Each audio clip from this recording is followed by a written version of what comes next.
Sa nagpadayong kampanya sa Amerika aron bungkagon ang International Criminal Court o ICC, nagpahamtang ang US og bag-ong sanctions o silot batok sa presidente ug usa ka senior lawyer sa ICC. Gikundina sa ICC ang maong lakang. Ang detalye sa report ni Argil Relator.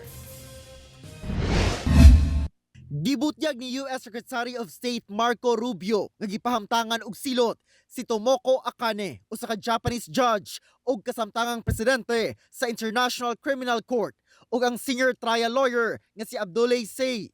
Sumala sa US government, nalambigit ang duha ka mga opisyal sa mga aksyon sa ICC aron imbestigahan, arestohon, prisuhon ug i-prosecute ang mga opisyal sa mga nasod nga wala nahisakop sa jurisdiksyon sa ICC. Ang Amerika dili miyembro sa ICC.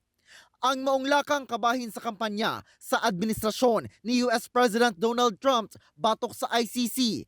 Ilabi na human nagpagawas ang korte og arrest warrants batok ang Israeli Prime Minister Benjamin Netanyahu ug kanhi Defense Minister Yoav Gallant.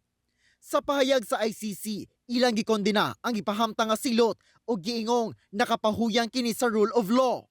Matud pa sa korte, kung hulgaon ang mga opisyal nga nagpatuman sa balaod, maapektuhan matud pa ang tibuok international legal order.